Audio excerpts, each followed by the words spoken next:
बिस्मिल्लाहिर्रहमानिर्रहीम। अस्सलाम वालेकुम नाज़रीन, आप यूट्यूब चैनल देख रहे हैं, मैं इमरान खान हूँ। ये बड़ा मज़ेदार एपिसोड है, ये मैं आपके सामने रखूंगा कि ये क्या हुआ, कैसे हुआ और पाकिस्तान में जिस लेवल की चोरी की जा रही है इसके एक और यानी ये सबूत तो पहले भी मौजूद था, लेकिन इसको दोबारा से ये जब चीज़ें मंजर आम पे आती हैं हर मरतबा बड़ी तकलीफ होती है। तो कुछ ऐसे फैक्ट्स हैं जो मैं आपके साथ शेयर करूंगा, आप हैरान हो जाएंगे। तो नाजरीन, सबसे पहले जो इस वक्त सिचुएशन है खित्ते की, उस पर हम बात करते हैं। डोनाल्ड ट्रंप एक दिन जंगबंदी करता है और साथ ही अगले बयान के अंदर वो ऐलान जंग कर देता है। यानी आप डोनाल्ड ट्रंप को प्रिडिक्ट नहीं कर सकते। ये अमरीकी तारीख का एक अजीबोगरीब किरदार है। एक पोस्ट करता है कि हमने अपने अहदाफ हासिल कर लिए हैं, हम जंग जीत गए हैं, जो काफी है। और फिर अगली पोस्ट में कहता है कि ईरान दुनिया के लिए बदस्तूर एक खतरा है जिसे हमें खत्म करना पड़ेगा।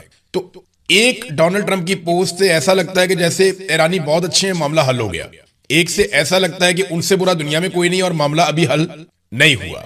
एक बयान में कहता है कि ईरान को हार मानना पड़ेगी, अजीब लोगों से हमारा पाला पड़ गया है, वो काफी ज़हीन भी हैं, बहुत सख्त गिर हैं। अगले बयान में डोनाल्ड ट्रंप साहब ये कहते हैं कि ईरान हमारी मिन्नतें कर रहा है मुआहदा करने के लिए और हम उनसे नहीं करना चाह रहे। अब जो लेटेस्ट डोनाल्ड ट्रंप का इस हवाले से स्टेटमेंट है, वो स्टेटमेंट ये है कि मैं जल्द ईरान की भेजी हुई तजावीज़ का जायजा लूंगा। देखिए, ईरान ने पहले तजावीज़ भिजवाई और पहले अमेरिका ने भिजवाई, ईरान ने नहीं मानी, फिर ईरान ने भिजवाई, अमेरिका ने नहीं मानी, फिर ईरान ने तरामीम करके भिजवाई, उसके ऊपर पंगा पड़ गया। अब ईरान ने फाइनली और तजावीज़ भिजवाई है और इतला ये आ रही है कि एक तरफ से कोई 9 तजावीज़ आई है, अमेरिका की तरफ से कोई 14 या 15 तजावीज़ जो है वो ईरान ने भिजवा दी है। ये अभी किसी को भी कंफर्म नहीं है, सब अपनी अपनी बातें कर रहे हैं। एक्चुअली जो मुज़ाकरात हैं वो पाकिस्तान करवा रहा है, अमेरिका और ईरान के बीच में चल रहे हैं, एक दूसरे को तजावीज़ भिजवा रहे हैं। जिस वक्त इनकी नीयत होगी ना दोनों मुल्कों की, ये बड़े आराम से मुज़ाकरात कामयाब हो जाएंगे। जब तक इनकी नीयत नहीं है ना, ये जो मर्जी कर ले मुज़ाकरात कामयाब नहीं होंगे।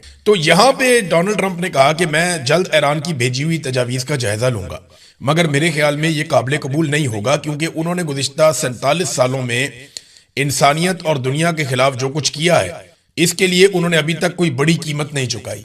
यानी अब डोनाल्ड ट्रंप एक मरतबा फिर जंग की बात कर रहा है। तो जंग की बात में ना एक बात आप जहन में रखिएगा कि सेंटकॉम के जो कमांडर हैं उन्होंने डोनाल्ड ट्रंप को ब्रीफिंग दी थी अभी हाल ही में, और इसके बाद एडमिरल ब्रेड कूपर इनका नाम है। इन्होंने 26 फरवरी को जब दी थी ब्रीफिंग, तो 28 फरवरी को अमेरिका ने हमला कर दिया था।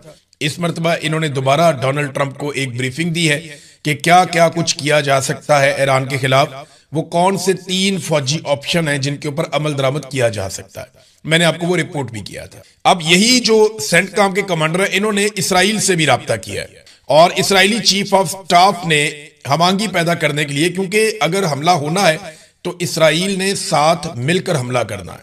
और इस मरतबा अरब ममालिक में भी बहुत सारे दिफाई साजो सामान वो ले रहे हैं, उनकी भी तैयारी है, वो अब किसी और पिच पे है। पिछली मरतबा हालात कुछ और थे, इस मरतबा हालात थोड़े से मुख्तलिफ हैं। इस मरतबा अरबों का नुकसान भी हो चुका है और ईरान के पास ये शवाहिद भी हैं कि अरब ममालिक की सरजमीन से ईरान पे बार बार अटैक किया गया है और ईरान की गवर्नमेंट से जुड़े लोगों ने बाकायदा निशानदेही कर दी है उन अहदाफ की जो अरब सरजमीन के ऊपर मौजूद हैं और जिनको वो कहते हैं जी हम निशाना बनाएंगे, चाहे वो सऊदी अरब में है, कतर में है, यूएई में है, बहरीन में है, उर्दन में है। उन्होंने बताया जी हम इन अहदाफ को निशाना बनाएंगे। सिर्फ वहां पे ओमान एक ऐसा मुल्क है जिसके साथ अभी तक ईरान का कोई फड्डा नहीं है।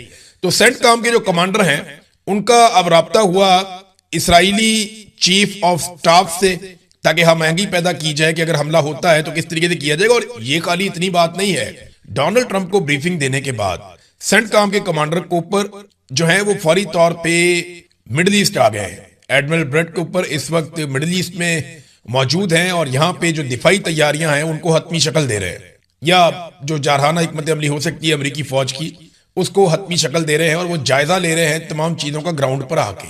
डोनाल्ड ट्रंप से मिलना, वहां पे ब्रीफिंग देना और उसके बाद फौरी तौर पे इसराइली चीफ ऑफ स्टाफ से राब्ता करना और फिर खित्ते में उनकी मौजूदगी और वहां पे ऑपरेशनल तैयारियों का जायजा लेना। ये सारी चीजें इशारा कर रही हैं कि अब दोबारा लड़ाई हो सकती है, कशीदगी दोबारा बढ़ सकती है। डोनाल्ड ट्रंप को फेस सेविंग चाहिए। डोनाल्ड ट्रंप ने कई मरतबा कहा कि मैं जंग जीत गया हूं लेकिन मैं बहुत बड़े मार्जिन से जीतना चाहता हूं। तो बहुत बड़ी फेस सेविंग डोनाल्ड ट्रंप को चाहिए, जिसके बगैर पॉलिटिकली वो अमेरिका में बहुत बुरी तरह डैमेज हो गया। अमेरिकन का एक देखें, मैंने आपको पहले भी बताया था, अमेरिकन भी एक ऐसी कौम है जो बड़े फख्र के साथ जीते हैं। अब आपको ये अच्छा लगे या बुरा लगे, अमेरिकन के अंदर भी एक बड़ा फख्र है, एक बड़ा प्राउड नेशन है वो ये कहते हैं जी हम किसी से नहीं हार सकते, हमने सारी जंगें जीती हैं, हम आइंदा भी जंगें जीतेंगे। और उन्हें कमजोरी बिल्कुल पसंद नहीं है, यानी वो ये नहीं देख सकते कि उनका प्रेसिडेंट हार गया और जो प्रेसिडेंट हारेगा या पीछे हटेगा वो उसका खुमियाजा भुगतेगा। यानी जिस तरीके से जो बाइडेन अफगानिस्तान से निकला उसका बहुत बड़ा डैमेज हुआ उसको पॉलिटिकली, और बड़ा मजाक उड़ाया उसके मुखालिफिन ने उसका। तो अगर डोनाल्ड ट्रंप यहाँ पे ये अधूरी जंग छोड़ के आ जाता है और ईरान को दुनिया फातेह समझती है, तो अमेरिका को तो डैमेज होगा, डोनाल्ड ट्रंप को पॉलिटिकली और उनकी पार्टी को बहुत बड़ा डैमेज हो जाएगा। तो ये वो चीजें हैं जिनकी वजह से खदशा है कि खुदा न खास्ता दोबारा खित्ते में पाकिस्तानी कोशिशों के बावजूद लड़ाई लग सकती है।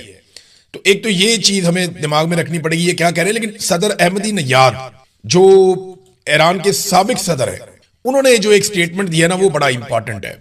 मैंने उनका स्टेटमेंट पढ़ा और बड़ा बामानी किस्म का उन्होंने स्टेटमेंट दिया। उन्होंने कहा अब दुनिया ये कबूल करने को तैयार नहीं है कि एक कौम समंदर पार बैठकर बाकी तमाम अकवाम की किस्मत का फैसला करे। डॉलर और फौजी दबाव पर मबनी निजाम अपना असर खो चुका है। अगर वाशिंगटन अपने जवाल से बचना चाहता है तो उसे एहतराम का लफ्ज सीखना होगा। हम कोई कानूनी नहीं है, हम हजारों साल पुरानी तहजीब हैं। ईरानी सरजमीन पर उनका किया गया हर हमला दुनिया के इस हिस्से में उनके असर रसूख के खात्मे को मजीद तेज करता है।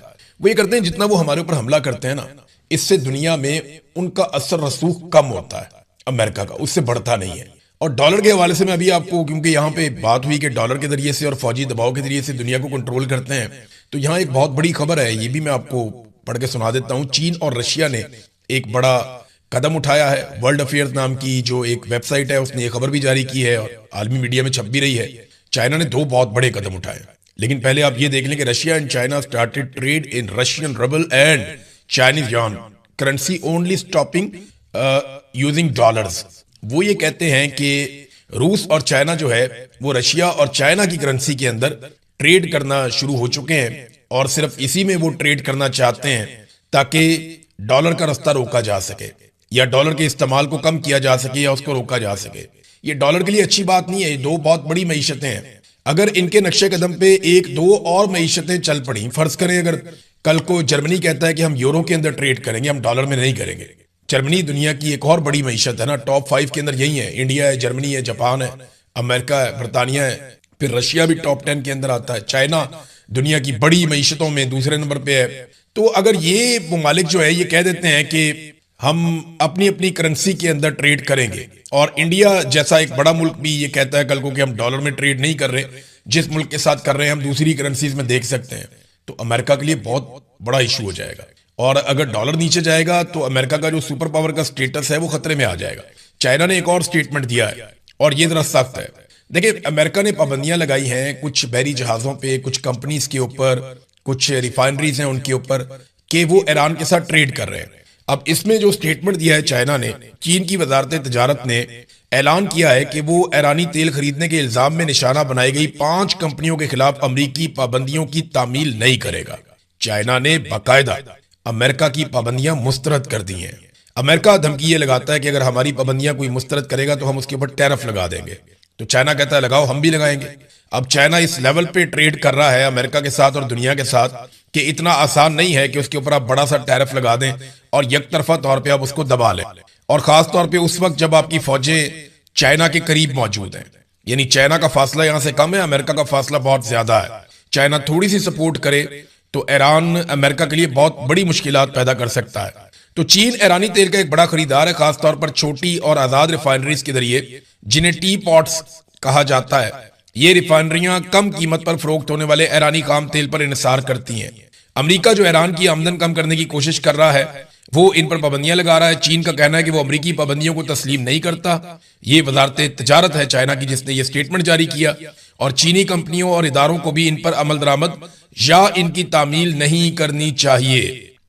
चाइना के बाद अपना पूरा एक इकोनॉमिक वर्ल्ड है, और अगर वो इससे अपने आप को बाहर निकालता है तो ये कोई अच्छी खबर नहीं है अमेरिका के लिए। ये अमेरिका के लिए मुश्किलात बढ़ेंगी आने वाले वक्त में। डोनाल्ड ट्रंप ने अमेरिका को वहां पे लाकर खड़ा कर दिया है जहां पे अमेरिकन फौज का दबदबा पहले जैसा नहीं रहा। दूसरा, अमेरिकी डॉलर का असर रसूख जो है वो खतरे में पड़ गया। फौजी दबदबा खत्म और डॉलर का असर रसूख अगर पीछे चला गया तो अमेरिका दुनिया की इकोनॉमी को कंट्रोल करने की वो सलाहियत खो देगा जो उसके पास गुज़िश्ता कई दहाइयों से है। और ये एक अलार्मिंग चीज है। डोनाल्ड ट्रंप इसे कैसे कंट्रोल करते हैं इसके बारे में कुछ कह नहीं सकते, लेकिन डोनाल्ड ट्रंप के जो स्टेटमेंट्स हैं वो बड़े अजीबोगरीब आ रहे हैं। एक तो डोनाल्ड ट्रंप ने स्टेटमेंट दिया कि उन्होंने अपनी नेवी की कार्रवाइयों को बहरी कजाकी करार दे दिया कि हम बहरी कजाकों की तरह काम कर रहे हैं। अब ईरान के जो तर्जुमान है वजारत खारजा के, वो कहते हैं ये स्लिप ऑफ टंग नहीं है, ये डोनाल्ड ट्रंप के मुंह से सच्चाइयां निकल रही हैं कि अमेरिकन नेवी वाकई में इस खित्ते में बहरी कजाकों का काम कर रही है, लूटमार का काम कर रही है, जो उन्हें नहीं करना चाहिए। फिर एक और स्टेटमेंट जो डोनाल्ड ट्रंप ने दिया, ये देखें आप, हम उनको नोबेल इनाम देना चाहते हैं अमन का। हम कहते हैं जी आप सेवियर ऑफ द वर्ल्ड हैं, आप साउथ एशिया के सेवियर हैं, हम आपको सैल्यूट पेश करते हैं। शहबाज शरीफ साहब ने जूते चमका के रख दिए हैं, फील्ड मार्शल ने उनको पता नहीं क्या क्या सुना दिया है। इधर डोनाल्ड ट्रंप की बात सुने, अमेरिका बहुत जल्द क्यूबा का कंट्रोल संभाल सकता है, बहरी बेड़ा तायनात करेंगे क्यूबा के बाहर, ये डोनाल्ड ट्रंप ने कहा। उन्होंने कहा जी ईरान से फारिग होकर जब हमारे बहरी बेड़े वापस आएंगे ये हम क्यूबा के साहिलों पे खड़े करेंगे और एक बड़ा तैयारा बरदार जहाज क्यूबा के साहिल के करीब तायनात किया जा सकता है। और उन्होंने कहा जी वो सरेंडर करेंगे, इसके इम्कानात हैं, क्यूबा खुद ही हथियार डालने पर मजबूर हो जाएगा और अमेरिका इस मुल्क का कंट्रोल संभाल लेगा। ये सब बहुत जल्द मुमकिन है। यानी आप अंदाजा करें कि इस दुनिया में एक अक़वाम मुत्तहिदा भी है, दुनिया में बहुत बड़ी तादाद में ममालिक भी हैं, लेकिन पाकिस्तान ने एक ऐसे शख्स को चुना जो एक के बाद एक जंग शुरू कर रहा है, एक के बाद एक मुल्क में मुदाखलत कर रहा है। यानी जितने हजारों लोग कत्ल हुए, मासूम बच्चियां कत्ल हुई, यूनिवर्सिटीज के ऊपर, तालीमी इदारों पे अटैक हुए, अस्पतालों पे अटैक हुए, जो कुछ गाजा में हुआ, बोर्ड ऑफ पीस बनने के बाद जो कुछ हुआ, क्या शहबाज शरीफ को अभी भी, आपकी राय क्या है इसमें, आप ये बताइए कि क्या शहबाज शरीफ को अभी भी डोनाल्ड ट्रंप को अमन का नोबेल इनाम जो नामजद किया है उस नामजदगी को बरकरार रखना चाहिए या वो नामजदगी वापस ले लेनी चाहिए इन इकदामात के बाद, खास तौर पे जब वो ईरान के साथ धमकी देते हैं कि हम सिविलाइजेशन खत्म कर देंगे।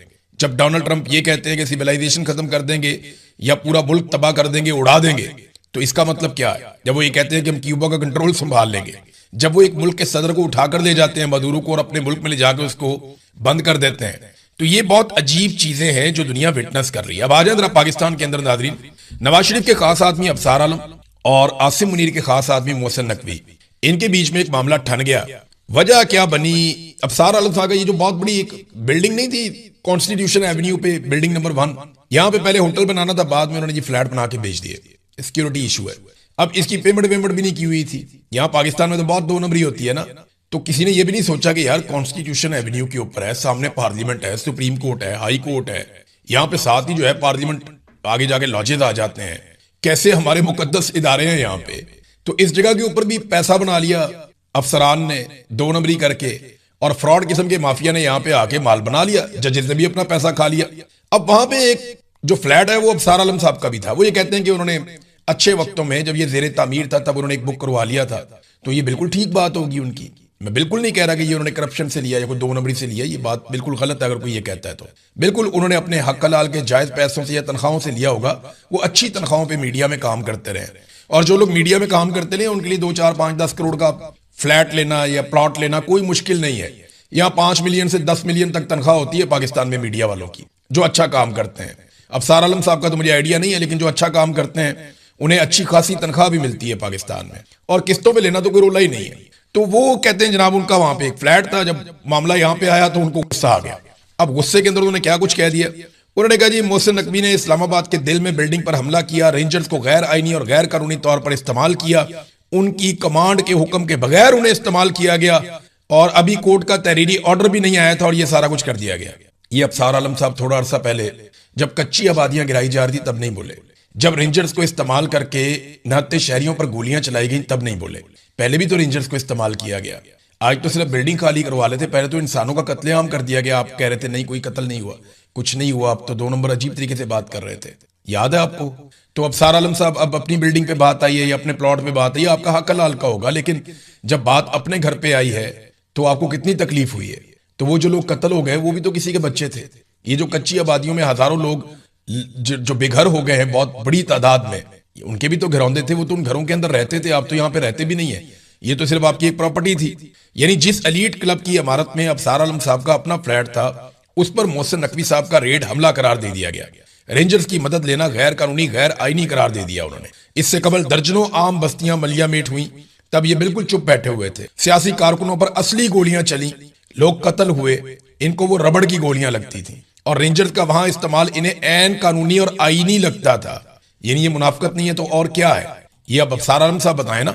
दूसरा, उन्होंने एक सवाल पूछा कि मेरा सवाल है, क्या ये मुल्क मोहसिन नकवी का है? क्या मौजूदा चेयरमैन सीडीए इस फराह गोगी के फ्रंटमैन नहीं थे जो उस वक्त दुबई में फरार है, जिसका कहा जाता है कि वो पिंकी पीरनी की फ्रंटमैन थी? अब ये अफसार आलम कह रहे हैं ये तो जो सीडीए का चेयरमैन लगा है ये फराह गोगी का फ्रंटमैन है। ये क्या आज लगा फ्रंटमैन?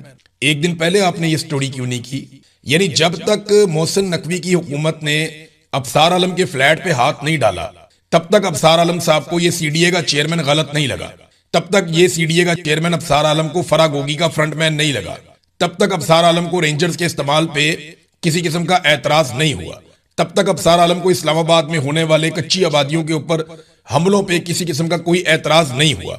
यानी मौजूदा चेयरमैन सीडीए ने इससे पहले मरियम नवाज के साथ 2 साल काम किया। तो जितनी देर ये पंजाब में काम करता रहा सेक्रेटरी कम्युनिकेशन एंड वर्क्स पे, जब तक ये पंजाब हुकूमत के साथ काम करता रहा, यानी 4 साल गुजर गए ना फराह गोगी वाली एपिसोड खत्म हुए, तो ये कहीं ना कहीं तो काम कर रहा था और इसी हुकूमत के साथ काम कर रहा था। ये पंजाब हुकूमत में मरियम नवाज के साथ 2 साल काम करके आया, तो उस वक्त अफसार आलम ने क्यों नहीं कहा कि ये फराह गोगी का फ्रंटमैन था? अब उन्हें क्यों याद आ गया? जब उनके अपने फ्लैट पे हाथ पड़ा तो उन्हें याद आ गया। आगे फरमाते हैं कि मेरे पास मुसद्दका खबर है कि मोहसिन नकवी ने इस्लामाबाद हाई कोर्ट के जजेस को पैगाम पहुंचाया कि बड़े साहब पिंडी वाले ये चाहते हैं कि 1 कॉन्स्टिट्यूशन अपार्टमेंट्स के खिलाफ कार्रवाई हो। यानी कितने आराम से उन्होंने बता दिया कि जजों को मोहसिन नकवी मैनेज कर लेता है और मोहसिन नकवी पैगाम लेकर जाता है जजों के पास, किसका? रावलपिंडी से बड़े साहब का। बड़े साहब बोले तो आसिम मुनीर साहब। अब अफसार आलम साहब पाकिस्तान में उनको प्रॉब्लम होती है ये बात करने में। वैसे भी अफसार आलम साहब नवाज शरीफ साहब के खास आदमी है, नवाज शरीफ साहब इक्तदार में है तो वो सोचेंगे नाम लेते हुए, लेकिन बड़े साहब वो आसिम मुनीर साहब को ही कहते हैं कि मेरे पास, उन्होंने कहा जी मेरे पास मुसद्दका खबर है, पक्की खबर दे रहे हैं कि हाई कोर्ट के जजों को मोहसिन नकवी कंट्रोल करता है आसिम मुनीर के कहने के ऊपर और गुमराह करता है। उन्हें यह बताता है कि कॉन्स्टिट्यूशन अपार्टमेंट्स के खिलाफ कार्रवाई करनी है, बड़े साहब चाहते हैं। हम कितने अरसे से कह रहे हैं कि अदालतों को मिलिट्री एस्टेब्लिशमेंट कंट्रोल कर रही है, कोई मानता नहीं था। यही अफसार आलम वगैरह भी नहीं मानते थे। आज वो अपने मुंह से कह रहे हैं। क्यों कह रहे हैं? फ्लैट अपना आ गया ना, सिर्फ इस वजह से। फिर उन्होंने कहा मेरा एक सवाल है, क्या ये मोहसिन नकवी का मुल्क है? क्या ये मुल्क इसलिए बना था कि यहां लोग मेहनत करें, हलाल की कमाई करें, टैक्स दें? फिर फील्ड मार्शल के खास आदमी मोहसिन नकवी पे एक और बड़ा घिनौना इल्जाम लगाया उन्होंने कहा मोहसिन नकवी ने अपना काला धन एमनेस्टी के जरिए सफेद किया। मोहसिन नकवी की बीवी का अपार्टमेंट दुबई लीक में जाहिर हुआ। मोहसिन नकवी ने कुछ दिन पहले कहा कि $100 अरब बाहर गया है। आप तो खुद पैसा बाहर लेकर गए हैं, आप दूसरों का पैसा कैसे लाएंगे? यही मोहसिन नकवी मनी लॉन्ड्रिंग भी कर रहा है। उसकी बीवी ने गैर कानूनी जायदाद भी बनाई है। और ये सारी चीजें कौन बता रहा है? अफसार आलम, नवाज शरीफ का खास आदमी, आसिम मुनीर के खास आदमी के बारे में बता रहा है। सिंध के मुख्तलिफ एयरपोर्ट पर आज भी जहाज उतर रहे हैं जो काला धन दुबई लेकर जा रहे हैं। यह भी जनाब अफसार आलम ने कहा है। तो नाज़रीन, इसमें घबराने वाली या ज्यादा खुश होने वाली या परेशान होने वाली कोई बात नहीं है। अफसार आलम का फ्लैट बच जाएगा तो मामला बिल्कुल नॉर्मलाइज हो जाएंगे, उसके बाद कोई ना कोई ये हल भी निकाल लेंगे। लेकिन अच्छी बात यह है कि कम से कम इन्होंने एक दूसरे को एक्सपोज किया और जो बातें हम काफी अरसे से कह रहे हैं उनके सबूत के तौर पे अब इन बयानात को हम सामने रख सकते हैं। नाज़रीन, एक स्टेटमेंट अंसार अब्बासी साहब का भी देखें ना, ये सहाफी कैसे अपने आप को एक्सपोज करते हैं, सीनियर सहाफी कहलाते हैं, यहाँ कई दहाइयों से काम कर रहे हैं। ये देखें इन्होंने क्या कहा। शहबाज शरीफ साहब की तवज्जो के लिए ट्वीट करते हुए कहते हैं कि इस्लामाबाद के जिम्स के अंदर, ये जो एक्सरसाइजिंग वाले क्लब्स होते हैं, जिम्स के अंदर मर्द और खवातीन की मुश्तरका एक्सरसाइज से इखलाकी और माशरती मसाइल जन्म ले रहे हैं। मुतअल्लिका हुकाम फौरी तौर पर इन खवातीन और मर्दों के लिए अलहदा औकात मुकर्रर करें और उस पर सख्ती से अमल करवाएं। ये जनाब डीसी इस्लामाबाद को इन्होंने साथ जोड़ के तो ये कह दिया कि जनाब जिम के अंदर इकट्ठी एक्सरसाइज करने से या जिम के अंदर एक्सरसाइज की टाइमिंग एक होने से बड़े शदीद मिसाइल पैदा हो रहे हैं। मेरे दिमाग में ना एक चीज आई फौरी तौर पे, और जो मेरे दिमाग में आ रहा था वही मैं हैरान कुन तौर पे मैंने देखा कि हमारी एक बहन है सहरिशमान, उन्होंने एग्जैक्टली वही लिखा हुआ था। मैं उन्हीं का पढ़ के सुना दूं, क्रेडिट भी उनको दे देता हूं। मेरे दिमाग में एग्जैक्टली यही बातें आ रही थी जो उन्होंने लिख भी दी, तो मैं वहीं से पढ़ के आपको सुनाऊंगा, उन्हीं का क्रेडिट है। उन्होंने कहा क्या है ये आदमी, पाकिस्तान में औरतों को आधी रात को चादर और चार दीवारी का तगद्दुस पामाल करते हुए बगैर दुपट्टे के बालों से घसीट कर गिरफ्तार किया गया। माओ बहनों बेटियों से जेलें भर दी गईं। जजों के घरों में उनके बेडरूम में खुफिया कैमरे लगाए गए। फिल्में बनाकर मियां बीवी के हलाल रिश्ते की तौहीन की गई। तब इन्हें इखलाकी और माशरती मसाइल जन्म लेते नजर नहीं आए। जिम में इनको गुनाह नजर आ गए। मुनाफकत की भी एक हद होती है, ये उन्होंने लिखा। इद्दत वाला केस भी इनको नजर नहीं आया। बेशुमार, यानी वो हामला बच्ची है बेचारी, ईमान मजारी। देखें, वो उम्र के लिहाज से बच्ची है, मेरे से उम्र में छोटी हो सकती है, लेकिन कद में वो हम सबसे बहुत बड़ी है। उसके बारे में क्यों नहीं बोलते? बारंग बलोच के बारे में क्यों नहीं बोलते? उनकी तौहीन आपको नजर नहीं आती? वहां पे खवातीन का तकद्दुस, उनका एहतराम नहीं होता? वहां पे कोई इस तरह के मसाइल पैदा नहीं होते? वो गुनाह नहीं है? वहां पे ये आदमी कभी बात नहीं करेगा। ये ना बहुत आसान रास्ता ढूंढते, चीप रास्ता ढूंढते अपने आप को खबरों में रखने के लिए।